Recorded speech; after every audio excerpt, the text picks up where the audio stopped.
Hello बच्चों। आज हम लोग फिजिक्स में जो विमी विश्लेषण चैप्टर है हमारा क्लास 11 का, उसका एक न्यूमेरिकल करेंगे। बड़ा ही सिंपल न्यूमेरिकल होता है ये, ठीक है।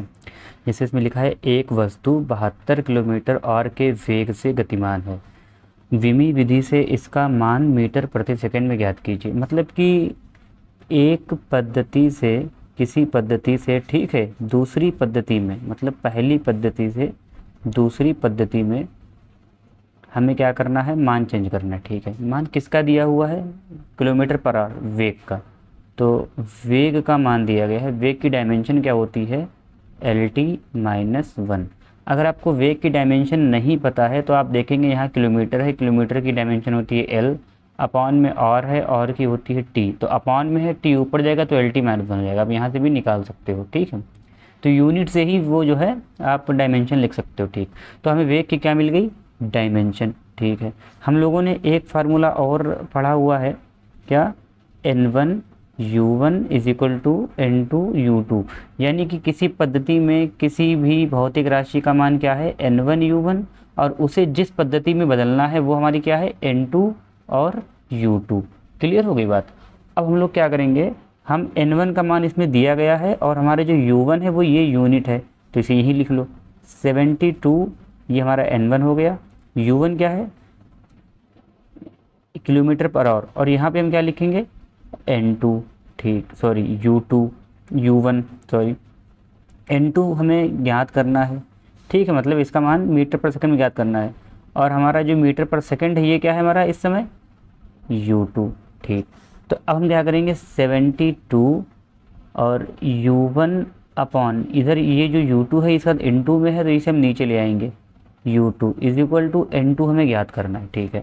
अब ध्यान रहे U1 जो है वो ये है किलोमीटर पर आवर, ठीक है, और U2 में जाना है तो U2 क्या है, मीटर पर सेकंड, ठीक है। तो यहाँ पे देखो हम अगली लाइन में क्या करेंगे, 72, U1 क्या था, किलोमीटर पर आवर, ठीक, U1 क्या है, किलोमीटर पर आवर। और अगर आप ये बात को यहाँ ना समझे तो ऐसे समझ लीजिए कि U1 हमारा क्या है, LT-1। यहाँ पे सीधे आप लिख लीजिए, ऊपर LT-1 और नीचे LT-2, LT-2। दोनों को हमने जो है विमा में एक ही कर दिया है, ठीक है। तो क्योंकि दोनों की जो विमाएँ हैं वो वेग की विमा हर पद्धति में LT-1 रहेगी, बस यूनिट चेंज होती रहेगी। डायमेंशन तो हर भौतिक राशि की सेम रहेगी, बस यूनिट सेम चेंज होती रहेगी, ठीक है। अब देखिए इज इक्वल टू ये N2 के इक्वल होगा, ठीक। इसके बाद क्या करेंगे हम लोग, देखिए LT-1 किसकी भौतिक सॉरी डायमेंशन है, वेग की, और वेग की किलोमीटर पर आवर है। इसको भी अगर हम और अलग अलग लिखना चाहें तो ऐसे लिख लेंगे 72 इंटू L अपॉन L, फिर T, सॉरी यहाँ 1 होगा, T-1 अपॉन T-1, ये हो गया इज इक्वल टू N2, ठीक है। इसके बाद देखिए, इसके बाद होगा 72 इंटू, ऊपर जो L है ये लेंथ है यानी लंबाई है, ये दी गई है किलोमीटर में, आप यहाँ लिख देंगे किलोमीटर, अपॉन नीचे हमें जाना किस में, मीटर में, ठीक है। देखिए किलोमीटर से मीटर में जाना है, ठीक है, तो यहाँ पे लिख देंगे मीटर, ये ब्रैकेट बंद। इसके बाद समय दोनों में ही इधर दिया गया है और यहाँ पे दिया गया है सेकंड, क्या दिया गया है, सेकंड। इसको बंद कर दें और इसके ऊपर -1 लगा हुआ है लगा दें, यहाँ पे N2 कर दीजिए, ठीक। इसके बाद हम लोग ध्यान देंगे 72 इंटू, एक किलोमीटर में कितने मीटर होते हैं इनको बराबर कर लें। तो नीचे मीटर लिखा है तो मीटर लिखा रहने दीजिए, ऊपर हम अगर 1000 मीटर लिख देंगे तो वो किलोमीटर के इक्वल में हो जाएगा, ठीक है। इसके बाद और है ऊपर, नीचे सेकंड है, तो 1 सेकंड के बराबर 1 घंटा कब आएगा, जब उसके अंदर जाएंगे 3600 सेकंड, ठीक है। 1 घंटे में 3600 सेकंड होते हैं, तो यूनिट हमने बराबर कर ली, इज इक्वल टू N2। यहाँ पे -1 लगा हुआ है, सेकंड सेकंड कैंसिल हो गया, मीटर से मीटर कैंसिल हो गया। अब यहाँ पे आप समझिएगा 72 इंटू 1000 ये आ गया, इंटू 3600 के ऊपर माइनस लगा है, इसका मतलब अगर किसी भी संख्या के ऊपर माइनस लगा हो तो संख्या नीचे चली जाती है, यानी 1 अपॉन यहाँ पे कर सकते हैं 3600, ठीक है। ये 1 से 0, 1 से 0, 1 से 0, 1 से 0 हो गया। अब 36 एकम 36, 36 दूनी 72 होता है, और 2 और 10 यानी कि ये मिलकर के हो जाएंगे 20। अब हम किस यूनिट में गए हैं, मीटर पर सेकंड वाली में, ठीक है। तो इसका आंसर आ जाएगा 20 मीटर पर सेकंड, हमारा आंसर हो जाएगा। और ये है क्या, वेग, ठीक। तो आशा करते हैं हाल आपको क्वेश्चन समझ में आ गया होगा। कोई दिक्कत आ रही है दोबारा फिर से देख लीजिए। इसी में जो है एक और न्यूमेरिकल हम लोग लगा रहे हैं, मैं नोट कर लिया था पहले ही, देख लीजिए। ये न्यूमेरिकल है अपना। इसमें क्या है देखिए, एक वस्तु की गति में त्वरण 10 किलोमीटर पर घंटा स्क्वायर है, ठीक है। तो हमें क्या दिया गया है, त्वरण दिया गया है, ठीक है। त्वरण की भौतिक विमा क्या होती है, सॉरी डायमेंशन क्या, विमा क्या होती है, डायमेंशन वो होती है LT-2। और यहाँ पे हमने आपको बताई थी ट्रिक भी, अगर कोई भौतिक राशि दे रखी है तो इसकी यूनिट देखो, किलोमीटर मतलब होता है लंबाई यानी कि L, टाइम के ऊपर 2 लगाए इसका मतलब, और ये अपॉन में टाइम जाके 2 लगा रहा है, इसका मतलब क्या है LT-2 हो जाएगा, ठीक है। अगर ये अपॉन ना होता तो LT2 होता। क्लियर होगी बात। तो सर किसका क्या हो गया है, अपॉन में होने के कारण T ऊपर गया तो LT-2 हो गया। इसका मान विमी रीति से या विमी विधि से CGS पद्धति में ज्ञात करना है, ठीक है, हो जाएगा। तो हम क्या करेंगे, सबसे पहले हमें पता है फार्मूला क्या है, N1U1 = N2U2। क्लियर होगी बात। अब इसके बाद हम लोग क्या करने वाले हैं, N1 का मतलब है 10 किलोमीटर, ठीक है, 10 हो गया। U1 का जो मतलब है वो है हमारी विमा से LT-2 = हमें N2 निकालना है, और यहाँ पे जो U2 है वो क्या है LT-2, N2 उधर ही रोक दो, ठीक है। तो 10 ये हो गया LT-2, N2 इधर रोकेंगे, इसको इधर ले आएंगे तो ये अपॉन में इनटू में है तो उधर आएगा इक्वल टू के, तो अपॉन में हो जाएगा, ये हो जाएगा LT-2। क्लियर हो गई बात, = N2 हो गया इधर। अब इसके बाद यहाँ पे समझिए अलग अलग करना है, ठीक है। देखिए 10 × L/L, फिर T-2 T-2, ये हो गया = N2 हो गया, ठीक। अब देखिए यहाँ पे एक स्टेप और कर लेते हैं, 10 = L/L हो गया ऐसे, और ये जो T/T है इसके होल पावर -2 कर देते हैं, ताकि हमें आंसर में जो है मान रखने में दिक्कत ना हो, ठीक। अब हम लोग आगे क्या करेंगे, देखिए 10 × लंबाई किस में दी गई है, किलोमीटर में, यानी कि ऊपर जो है हमारा किलोमीटर है, ठीक है। हमें जाना किस में है, CGS में। यहाँ समझिए CGS ये दिखाता है सेंटीमीटर यानी कि लंबाई को, ठीक। ये दिखाता है ग्राम यानी कि द्रव्यमान को, ठीक है। ये दिखाता है सेकंड यानी समय को। तो हमें CGS में अगर जाना है लंबाई को लेकर के, तो हम यहाँ नीचे क्या लिखेंगे, सेंटीमीटर। ये लंबाई दिखा रहा है, ये क्या दिखाया यहाँ पे, हमें लिखेंगे यहाँ पे सेंटीमीटर, ठीक है, सही हो गया। इसके बाद समय दोनों में, इधर घंटा है तो यहाँ पे ऊपर क्या लिखेंगे हम लोग, और नीचे क्या लिखना पड़ेगा हमें, सेकेंड में जाना है, ये कर दिया। और इसके बाद पावर क्या है -2 = N2। क्लियर होगी बात। अब फिर से समझिए यहाँ पे ध्यान से कि 10 किलोमीटर × किलोमीटर सेंटीमीटर बराबर करना है, तो छोटी वाली जो होती है राशि उसको ऐसे ही लिख दो, बड़ी वाली को इसमें तोड़ लो।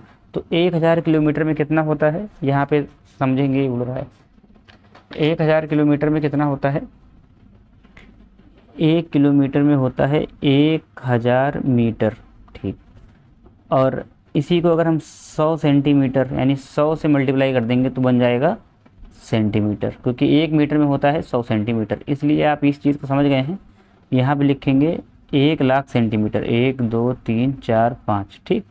और ये बन गया सेंटीमीटर, इसे एक ब्रैकेट में ले लिया। फिर इधर हावर लिखेंगे अपना। अब -2 लगा हुआ है, इसको भी हम देखेंगे। ऊपर क्या है, और है, और का मतलब पहले छोटी वाली जो डायमेंशन है उसको नीचे वैसे लिख दो, छोटी वाली में कुछ नहीं करना, छोटी वाली से लिख दो।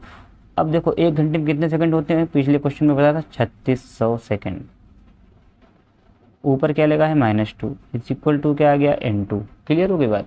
अब इसके बाद क्या करेंगे हम लोग, 10 गुणे ये कितना है, 1,00,000, 1 2 3 4 5 सेंटीमीटर, सेंटीमीटर ख़त्म हो गया, सेकंड से सेकंड ख़त्म हो गया, माइनस का 2 है, यानी कि इसको 1 ऊपर लिखेंगे। माइनस का मतलब होता है इस संख्या को नीचे कर देना, नीचे कुछ नहीं है तो हम ऊपर 1 रख देंगे उसकी जगह पे, जब कुछ नहीं होता तो 1 रख देते हैं, ठीक है। और 3600 की पावर 2 है, इसका मतलब लिखेंगे 36 गुणे 00 फिर 3600, यानी कि ये 2 बार है, ठीक है। ये समझ में आ गई बात, पावर का ऐसे हम लोग यूज़ करेंगे, ठीक है। अब इसके बाद हम लोग क्या कर रहे हैं, 1 2 3 4, 1 2 3 4, ऊपर कितना आया 100। ठीक, नीचे कितना आया 36 गुणे 36। अब इसको सॉल्व कर लेंगे तो हमारा आंसर आ जाएगा। इसको यहाँ पे देखते हैं सॉल्व करके। ठीक है, देखिए 36 गुणे 36 की पहले मल्टीप्लाई करेंगे हम लोग। 6 3 36 के 6 हासिल लगे 3, 3 छक 18, 19 20 21, ये हो गया। फिर 3 छक 18 हासिल लगा 1, 3 3 9 1 10, ये आ गया 6, 8 और 1 9, 2 इधर हो गया, 1 इधर हो गया।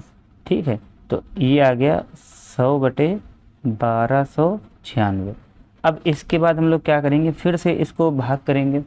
ठीक, तो यहाँ पे 100 लिख दिया, यहाँ पे क्या कर दिया 1296 लिख दिया। यहाँ पॉइंट बढ़ाएंगे 0 बढ़ जाएगा। ठीक है, पॉइंट बढ़ाएंगे 0 बढ़ जाएगा। अभी भी 1200 है, 1000 तो एक यहाँ 0 बढ़ेगा, फिर से एक यहाँ 0 बढ़ जाएगा।